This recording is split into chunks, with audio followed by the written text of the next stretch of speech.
Bonjour, bonjour, Balandia Congo Web Télévision, Mbote Ming Lissousou, tout ce pays comme on a bien Lissousou Mkola Lelo, na émission na Bisso.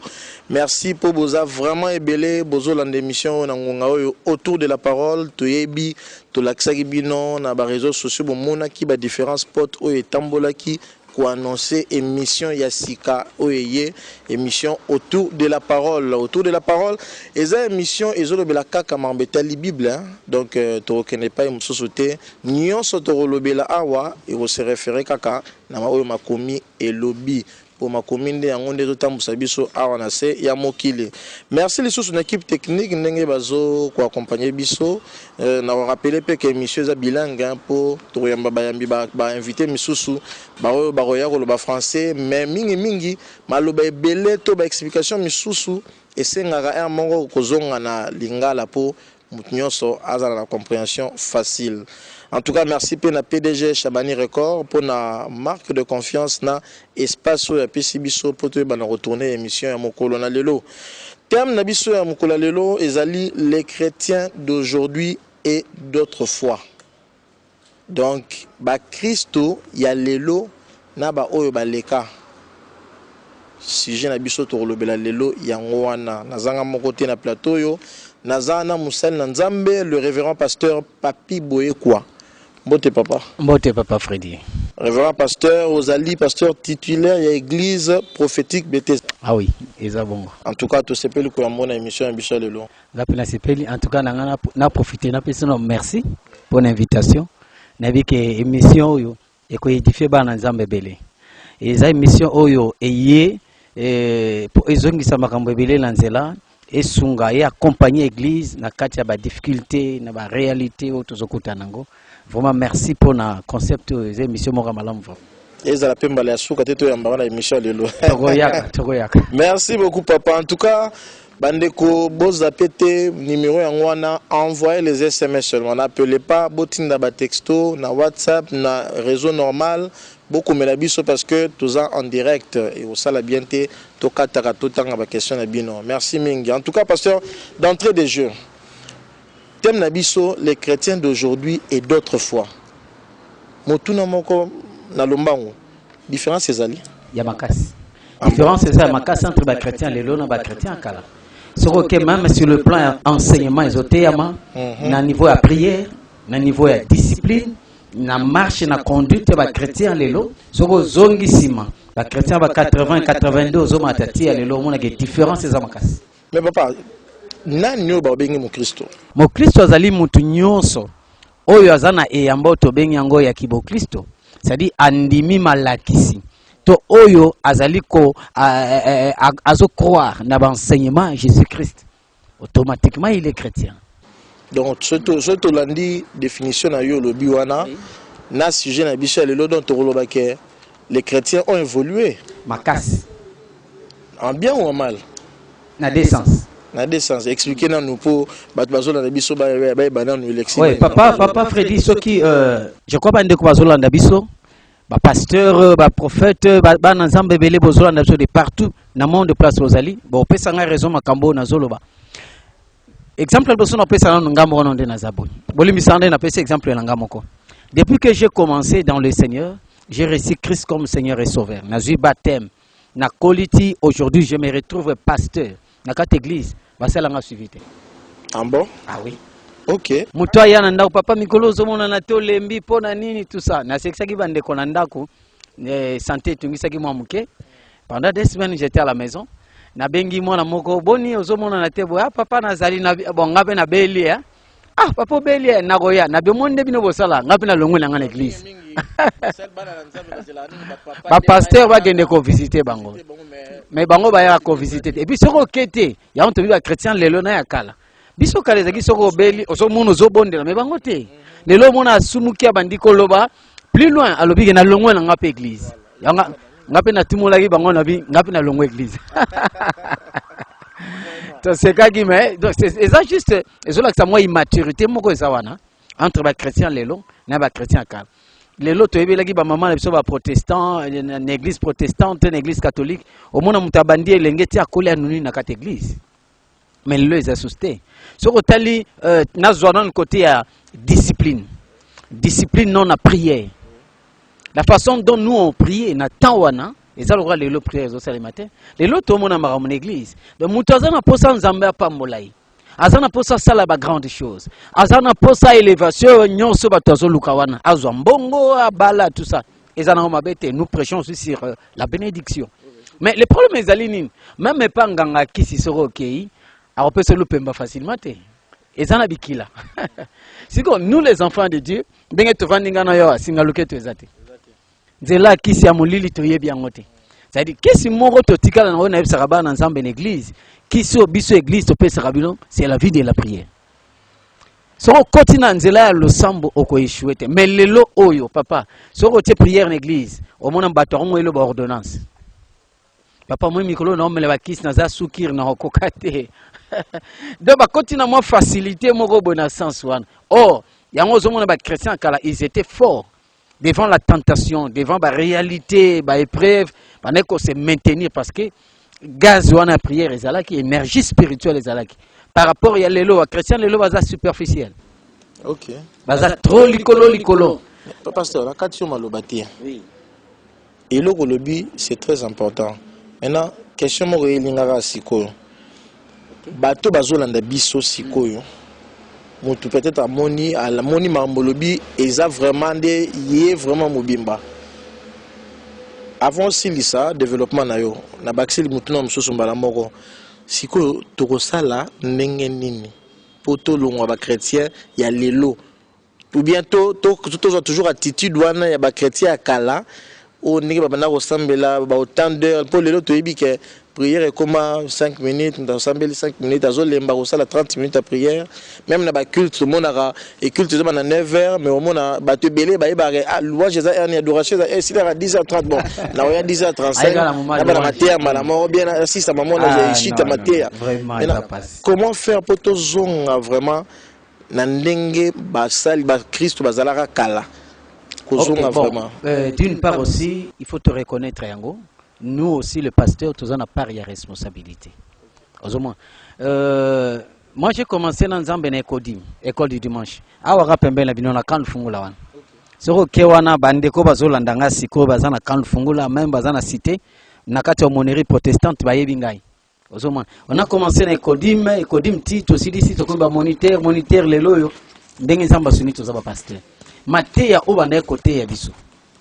Biso to bande totem magiming karana sanctification, sainteté, la vie de prière, le respect, ya baïné, respect ya pasteur. De matière msezaki autour ya prière, matière oyo ezako aider yo na intimité na yo avec le Seigneur, na relation na yo avec le ciel. Ce qui n'est pas aujourd'hui et le cas aujourd'hui. Les lopis to vandika na mapamboli. Oui. Frère nzamba opambola yo. Nzamba otombola yo. Lobi ezabi ezanango mabeti. Mais quelqu'un où ezan na base solide. Mais lorsque vous promettre yeba makamboana et romona ketango yokoma ta lembine. Vous comprenez? Donc nangina lo bage biso pe ba pasteur, tous en a part ya responsabilité na katuana. Ya romoni Paul lobi na église va enseignant bazala ebeleti. Vous comprenez?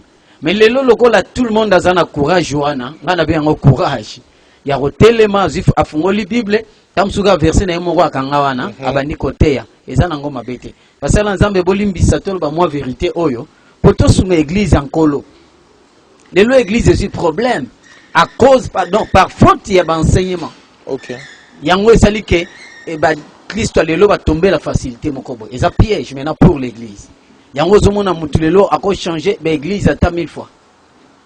Lelo za awa lobi akekuna ezola kisake batu bavandi te batu bateya mibiente batu bakembi te na makambo na nzambe par rapport à Christ akala yo ya longolanga na église nanga pasteur asali mabe mama pasteur etalinga te moi je viens à tenir parole de Dieu na kei mais pasteur na makambo lobi oyo bon nalanda ki débat moko boye na internet je crois na ba émission internet et captivé nga pourquoi parce que bazo tuna la fille a nous présenté azo tuna lobby les loyo tous en 2020 quand on dit que wana musal na nzambe est-ce que kokoma musal na nzambe eza appel ya kolo pour ba misusu ba lobby eza bongo te ata nzamba bengio mais faut oleka na place moko otanga na ba institut biblique nde soko silisi nde wana nde oza musali na nzambe ou soit musupe za la rande to mona tanga kapona tanga kala batanga ngote nzamba benga mutu alobela mutu na ndoto alobele sala bo et quelqu'un abana musala abana ministère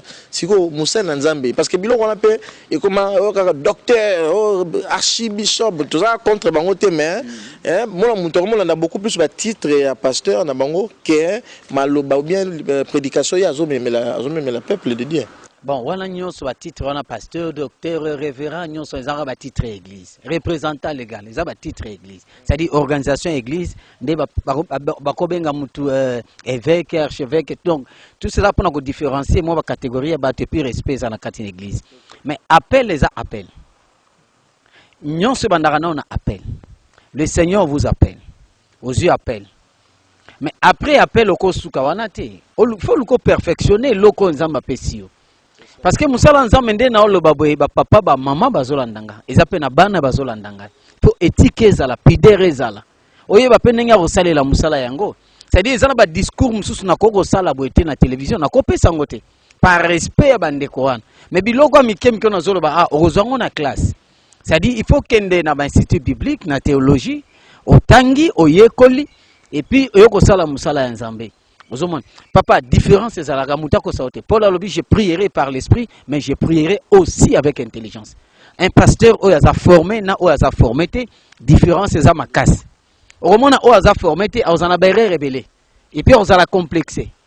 Au moment, il y a mais sur le lobby, les papas Saint-Esprit ont corrigé. Mais pour comprendre, plutôt les mamans, la papa, le Saint-Esprit n'est pas corrigé. Et ça, tout ça qu'on va apprendre dans l'école. Vous comprenez?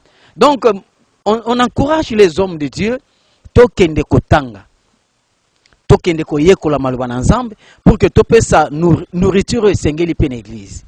Au moins, on a mutum sa futimbo na ya lekika après banda ko critiquer, banda ko finga, tout ça, c'est pas ça. Or, l'église d'aujourd'hui, toujours courir risque moko ya makasi. Biso ba pasteur, il faut te recadrer les choses. Yangwana, tous ont nos responsabilités. Ceux qui ont eu possibilité autant à kende tanga. Ceux qui ont eu te ko critiquer pe bato bazo tanga te. Biso nyonso toza basal na nzambe na lobby. Mais différence est vraiment na niveau ya formation. Mais pasteur, au lobby lo mo na kochoka au lobby que mutu soka ye na église aye koyoka liloba na nzambe quelque soit makambo pasteur asalaka ye aye bate ye ake a développer pe atangi pe na ndako a méditer et nzamba kosala makambo ya mienne pas na aimé lelo yo toyoki makambo belé autour ya basala nzambe bon non seulement lelo mais bandi pe déjà banda kala mais avec l'avènement ya ba réseaux sociaux ya ba internet ba smartphone makambo wana komi un peu na moi degré moko ya makasi. Bon, on n'entre pas vraiment dans ces sujets-là, okay. Mais toujours survoler en gros. Ce que je veux dire, c'est quoi? Pasteur Nabino, azoté Nabino, azo encadré Bino, berger Nabino. Mais quand il se retrouve dans Bamakambouana, d'une autre part, on montre que ils ont repéré ça un peu comment, Kitisa, Kondi, Mayabandimi. Puis en gros, toujours la Kawana qui est les chrétiens d'aujourd'hui et d'autres fois. Pour la monnaie, il y a un peu moins similaire. Bon, Papa Freddy, vive le lobby, hein? Na mokilo yo likambo sika ezate. Vous comprenez? Marambo tozoloba esalemaka salemaka. So tobi tozonga na époque ya ba papa na biso ba Jimmy Shwaga. Esalemaka. Jimmy Shwaga akoyaka pe. Oui oui. Osomon, deux ans marambo sikate. So que même l'église catholique, ils appellent marambo zo salema. L'église protestante, ils appellent marambo zo salema. Sauf que biso na niveau église de réveil, nous sommes encore une église jeune. C'est-à-dire gestion ba problème mais à moins compliqué. Gestion ba conflit. Plus tout ça, il a traité marambo na biso na ba télé, comme médiatiser marambo na biso. Et puis na marambo ba réseaux sociaux oh yope nde roboma sou makambo. C'est-à-dire plus ba tozo sa ba émission na ba YouTube, bango bazoluga baiser salement. Vous comprenez? Donc une fois azugara moi si j'ai mon boye sans vérifier à développer à l'équisi, oh bazo ba te que ils sont en train de combattre l'église. Ça c'est un combat, bah, combattre l'église. Donc bien aimé sur salara makambouana, yeba ke okesenite na Paul de Tarse, okuta nanzambe lanzelana. Église va combattre kayangote. Si un pasteur a salimabe, azamutu, ça peut arriver. Approcher le bate papa tala papa na obselo moko. Ya on a biba chrétien le lona ba chrétien kan. biso lorsque tozo sambela kala bokoki kosala la prière te bosisa sans que bo prier pour na pasteur na bino. Mais le lo oyo à l'église romona kaka papa moto akufa timola libulu akende. Mais nous les pasteurs bazobosana ke tozana batak ba tentation ezali babitumba ya bandeko bozolanda ngawana si babitumba la bino pe zongela kabiso parce que ça mutu musupa Fredi bakanga na famille na yako bala te akobota te. Mais nous l'église toye to libérer pour afunga. Est-ce que bandoki ba famille na bango ba osepela biso ba osepela biso te. Donc directement flèche échanger et zongeli pasteur. Au pasteur sera dans un soutien en prière te facilement il va tomber. Et tant rokoya le même fidèle ils oublient que pasteur na biso bitumba ye utake pa ina. Vraiment. Moi j'ai exemple ya papa nanga molimo mon père spirituel prophète Émile que je salue en passant. Aperta ki mo anayi en pleine délivrance tous prier. Ba démon bazo bana Emilio loko sale biso boy to relelisa yo mais te ba kiteke ba relelisa ndenge nini mais aperda moi na ya kufa. Donc ce sont des choses oyo église to ba ko recadrer to ba ko soutenir ba sale na Nzambe ba chrétien lelo ba prier pour na ba pasteur na bango te mais ba lingaka ba pasteur ba prier pour na bango. Mais nazom bon ils a ba constat tout ça là ba constat sur le terrain. Je me rappelle encore tant que zabana mikie ceux qui to moni ndenge zalara mundi masika yana culte va présenter yé va pesi va coordonner na yé et la semaine qui va suivre au mon équipe va reconnaître la yé va ça le suivi et bazo ngi soki na tiaza ayambi pe sustika au mona bazo continuer ba fermissement na ba cours moko bepo et matisa un peu foi na yé matisa un peu kondima na yé na makambo nzambe mais bon na habité vous avez raison makambo na mon neti pe ils ont pas problème, ils se retrouver dans les chrétiens d'aujourd'hui. Il y a un problème d'enseignement. Oui. Tout ce qui est dans le Seigneur, l'église, procédure ezalak. Ayambié sous akena baptême, après tape baptême, il y a les affermissements. Ça dit tout ça la consolidation. Pour ne quoi fermer rien à Kemba. Aïba ke parcours nzelo a koti ya mon Christ on. Nyon se zara facilité. Okuta na ba épreuve, ba tentation, ba difficulté, ba problème. Mais lorsque ayambi ba azu ba fermissement, à comprendre à tamu pepe mbongeye, à otelema, a dit que te Bible le biboy. Par rapport à la situation oyo, parole de Dieu le biboy. Au moins qui a bougé te. Mais les loso landeli pe na l'église mususu, au moins a fermissement Israël susute. Plus il y aura des pleins. Aux hommes, formation comme telle les a raté. Donc tout ça, ça dérange. Chez nous à l'église, qu'est-ce qu'on fait? Ceux qui moutoyaient, au Yambi Yesu, te présenter au dimanche, souvent j'ai l'habitude de retourner dans Nana Memakio. Des hôtels, ok, tu commis Nzambe ma boko. Après culte, bateau évangélisation va rassembler un jour après. Il faut pas qu'on en contact na moutouane. Alors bengue par téléphone, batou na aux abonnés, tout ça, et ba PC va fixer ma mon jour. Que jour tel, tu relekana, koya rotala yo. Baki ba moni si kazali. Pour c'est comme ça que ça se passe. Après, étape où il y a affermissement, il y a encore d'autres étapes. La formation, c'est belé. Il y a même des pasteurs à la date affermissement. Ah bon? À cette étape, malamongo. Oh. On se bengo dadi bishop. Voilà. Balandi à tout de la parole. Donc, nous avons le Bayanzambe, donc Marameza Makasi. La recette à la régie, Baba la célébration nous clip oyo, clip kitoko oyo, Bapesi biso raison. Bon, mon amour, dans la Kati, après tout zonga, pour te continuer dans la deuxième partie, il y a émission Nabiso. C'est parti.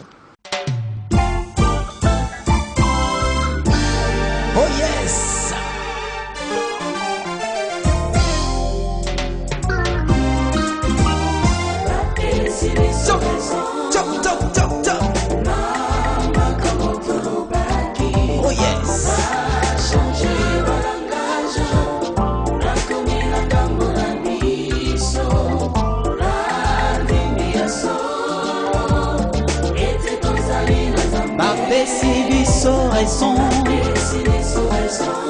Oh la la la. Et maloba na biso nganga. Lelo bakomi bafana. Ete biso yo. Aïe aïe aïe. Yesu aloba kina ba pharisien. Kilo bien, le fils de Dieu. Babudaki baboyaki kondima. Ete ya solo Yesu aza mwana Nzambe. Kasi na sima ya kokata motema. Bamonaki un grand spectacle. A rideau ya temple. Oh mabanga minene. E bakufi na nkunda. E molili makasi. De na sima ya komona bilembo. Bayaki kondima za mwana Nzambe. Handenge mukope. Oh atale lote. Na lobi atana kuzu. Tango Nzambe kosala.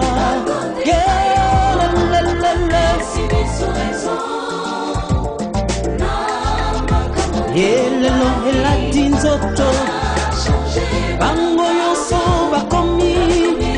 Bango nyonso lelo bafana. Etena rehobote. Bapesi biso raison. Ah yese. Ekokisami. Lelo bakomi. Bango nyonso na nsima na ngai. Ete biso yo. Otika na yo koloba. Bango moko bakopesa raison. Bomoi na yo eza lokola dalapo. Oyo moto nyonso akotosaka. Ata yo nano. Ata na mutuka. Soki pe losako. O ata yo étranger. Tango losambo na yo ekofuta. Bango moko bakota tolango. O Nzambe ya Francis. O Nzambe ya Flores. Nalobi Nzambe ya Bethesda. Nzambe ya prophète Emile. Chade racheté. Alléluia. Papa batika yo, batika yo.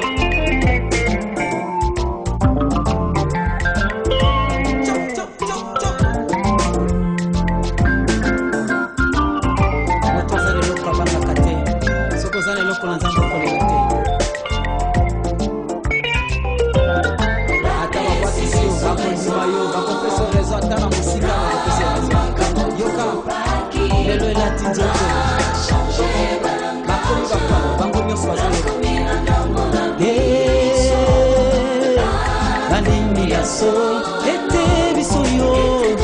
Kolela te bien-aimé. Akopesa raison. Alléluia.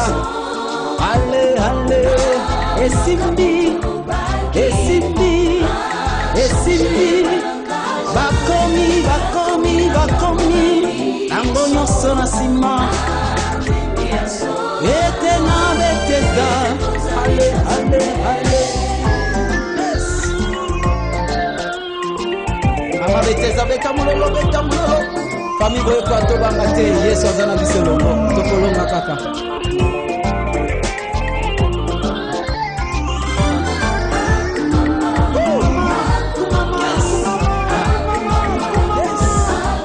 Kumama yo.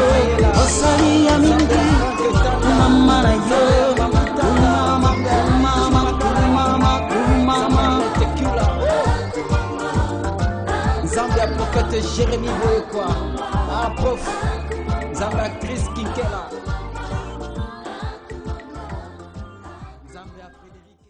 Voilà, Balandi, émission Nabino autour de la parole. On est de retour, donc, retour dans la clip Wana. Bapesi biso raison, donc, Bapesi banane raison, puis Bapesi raison pour Nanini. Donc, Mouyembi, Tozana il est là dans le plateau, donc, passe ta clip Wana, Bapesi biso raison. Ils ont témoignage. Tu bien la chanson de tous les temps. C'est-à-dire, ils ont la réalité de l'auto vivant la vie. tokutana makambo ebele za na famille na église na kati ya société na otomonaka mpe komela bato mosusu c'est-à-dire ozoloba likambo bato ozotala okaka ndenge wana ndenge ozovivre moto azopesa chance te ti suka nango bakobaka te aza na raison. Et une chanson d'encouragement. En tout cas, beaucoup dans YouTube, bon nango bo télécharger, benga numéro pasteur, beaucoup zoapé, ba copie à DVD na yango. Pasteur, to continue na nous thème na biso les chrétiens d'aujourd'hui et les chrétiens d'autrefois. Oui. Mais question monsieur pasteur, est-ce que au gros peut ça biso différence? Maman ndundo azolando wana. Ba mero ba te karaminga na rompa wileri. Oui oui. Ba salara ba malala ba citron wana. Est-ce que vous comprenez cette différence? Ce ba lobby chrétien charnel na chrétien spirituel. Pour ceux qui comprendre que chrétien charnel et chrétien ya musuni. Chrétien spirituel et chrétien ya molimo. Mais la différence est subsistant à niveau nini. Bon, na Bible Paul mtalobeli makambo na lobeli homme animal, otobenga homme naturel. Donc c'est quelqu'un il y a yebi kutu nzambe te. Ayamba Yesu te aza mopagano 100%.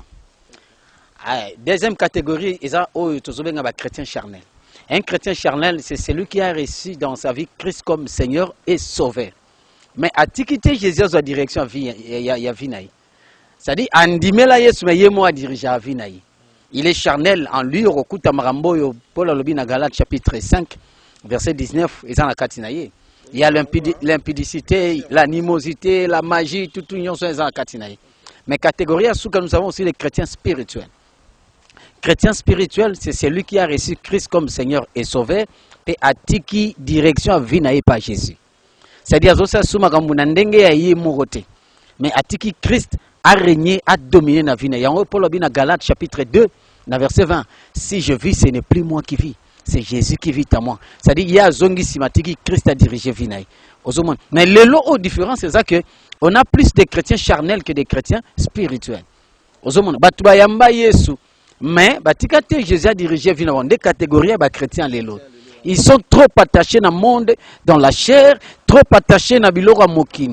Dans le monde. L'église, donc c'est que déjà sauvé déjà. Il y a l'église donc. Papa, quand on est l'église, quand il y a l'église, quand c'est l'ensemble de l'église, c'est pas comme bon la moitié. Oh pasteur Lokola. Pasteur Lokola, Aza déjà pasteur, moi naïa au côté d'office Lola. Non, le salut est individuel. C'est-à-dire papa est pasteur, il est na yemoko. C'est-à-dire les enfants, même batoza ndako. Bo diembela na foi nangati. C'est-à-dire ngana ensemble la pona foi nanga pona salut nanga. Binope mutuna muta préparé bo moina seko na ndenge na yi. C'est-à-dire yoko batike parce que nzamu na pasteur papa nanga za boy maman nanga za diaconesse na sala non. Soko salaire erotikala. Papa qui est yo mwana otikali. Donc le salut est individuel. Na kosenga na koyebisa ba maman bazolanda biso ngolo bi maman ya toteka ba. Bango yo so na ba benga biso ba pesa mituna na bango wewe. Ba pesa ba mituna. Na zo répondre bango que les lo oyo plus tozana ba chrétien charnel que ba chrétien spirituel l'église. Au monde ba to za charnel kan des ana nukati nai. Azano brisé te. So ba lobi na ga bu na tiki na lembi na no c'est sous-souté. Ce sont des chrétiens za charnel. Papa na bisa ko na bandelinga ba sela nga suvité. Oui. Mais on a vécu aussi des choses dans l'église. Tout le monde a pris la réalité belée. Mais on n'a pas abandonné la foi. On n'a pas quitté l'église. On est là avec le Seigneur. Tout ça, les l'eau. Tout l'embâté. Et puis tout ça discipliné. On est discipliné sur la discipline personnelle. Nayebi erna la erna la mukaka. Pona nini pona eba ko gérer vie de prière nanga. Mo Christ le lo ko vanda tali série. À Taliba théâtre 1h du matin. Mais quand est-ce que la mukana buto sambe? Au kokate? Mengana yebi neba te yebiso il faut la nangonga moko boye pour ozo énergie à la mukana buto sambe. Ba chrétien lelo ba bien ngote horaire ya prière belé bazana ngote de ba olandanga boy. So rassembeli lundi na 6h. Mardi on s'en mettam sur na 17h. Ça dit yemo zo perturber makambo. Mais nous sommes disciplinés. Par rapport à la foi, différence c'est ça du point de vue à vie de prière, même dans le kabila nzambe. Papa biso to sela nzambe, ozomona osela no nzambe. Surtout maramopé ya kokabawana pe c'est un problème majeur hein. Nous on a servi le Seigneur parce que Bah ma bonne zam sous mon aboye mutazie vraiment à suivre vraiment peu 50 francs mais pas souka et katana ils ont mobile pété. Et là on a ça dérange. Tout le monde a en église. Kotoyo et ça 100 francs mobimba. Oui, dans 500 francs. Voilà. 150 francs. 150 francs européens, c'est compliqué. Donc, au moins, niveau même respect à Maromnanzambe Kiti. Exactement. Donc, bah, toi, respecter, soutenir les choses sacrées. Mouta côté à l'église, à Osane Maromnenge Alingi, et à côté de Bazoka na Munoko, Moussou à côté, même position, vous vendez dans l'église et Zalaka. Au moins, pendant l'adoration, tout ça sur le téléphone. Même l'accoutrement aussi, parce que. L'accoutrement, tout ça, bah, chrétien, c'est un problème. Ouais. Aux hommes. Donc, bengi pesant le téléphone ko, nana prière, rappelez après. Ah. Mais pourquoi pas au kangiga téléphone tant oui. Donc on a respect wana. Ezate pona ni bato amona ke non, lui il est civilisé. Azan Android, ezablo mokili mon frère, ma sœur ezablo mokili. Donc on doit laisser tout ça. Toluka tokola ndenge ba Kristo akala bakolaka. Ndenge ba salaka, ndenge ba tambola na Nzambe. Yango moni même na banzembo.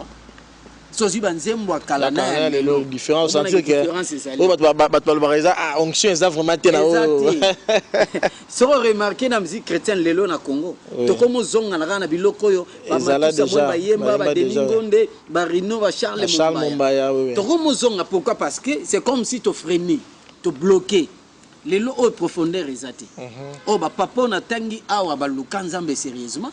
Pandeko tokomi na suka ya mission na biso autour de la parole. Pasteur, moi liloba ya suka, moi dédicace ezali. Papa Freddy, merci pour la parole. Et local bosso na koyebisa bandeko émission oyo autour de la parole et yepona ko critiquer batute. Ndenge to bina Papa Freddy, to critiquer mutute, to yena ba polémique té. Mais juste to lui to ko accompagner l'église. C'est ça. Nous voulons aider l'église de Dieu que makambo ezala malam. Donc tozolo belango avec amour. Hein, tolingi bino penza. Na kosenga na biso to demeurer na kati ya parole de Dieu. Recommandation kaka yangwana. Si vous demeurez dans ma parole, yesolobi senga nyonso yolingi. Lelo tozo mona batozo tanga ne parole de Dieu te. Yangon kondima batozo kita facilement, batozo koya facilement, batozo pengwa facilement parce que abondance à parole de Dieu zakati na bangote. Nous devons chercher la connaissance et la vraie connaissance. Vous avez un pasteur, un bon pasteur. Au Congo, tous les enseignants. Nous avons des pasteurs qui parlent bien, qui ont la connaissance. Pasteur congolais, en tout cas, l'homme de Dieu, Nzamba Pambola biso ba pasteur. Mais bana tozo kamba, botika la sidi. Bolanda enseignement, Nzamba ya Pambola bino. Donc dengo lobby numéro na biso zali plus 243 998 76 1997 à Bandeli, plus 243 998 76 1997. Donc même un numéro zappé sur WhatsApp, sur Benguano Kozwanga na Facebook, Pasteur Papi Boyekwa, nous na Facebook et puis na YouTube, na chaîne Nabiso Zali, Pasteur Papi Boyekwa TV. Donc une émission na dit que Rolanda Biso na Congo Web et puis Borozwa Ngonga Rolanda Biso na YouTube. Vraiment, je dis merci. Et pendant Papa Freddy pour l'émission opportunité autour de la parole on a fait l'émission Makas. Merci en tout cas vous avez belé Rolanda Biso beaucoup mais la biso benga biso ba question après émission bokoma to rekomiselango invité na biso merci pe na équipe technique Mobimandenge bazaki na biso elongo bangonde basimba ki machine. Merci pour le président Chabani Record, maman Francine. Merci pour la confiance. En tout cas. Vraiment, merci pour la confiance. Espace, noté Freddy Zoua, Salapé, en tout cas, merci Mingi. Merci na DG Marcelin Tiswaka. Merci pour le directeur de programme Maurice Gigandou. Merci l'équipe Mobimba. Prochainement parce que l'émission pasteur ils ont sous-caractère. Toroya, Torosala volume 2 pour Marmolo baiser belé. Ils ont vraiment belé. Ils ont vraiment belé. Botika malamu, bolanda ba rediffusion autant de fois sur beaucoup de YouTube, beaucoup na yangope, beaucoup na déjà adresse na YouTube ezana siwana beaucoup ti beaucoup na vidéo, beaucoup na pena vidéo misusu. Nous sommes pour l'édification du peuple Yanzambe. Merci. On se retrouve prochainement. Bye. Bye.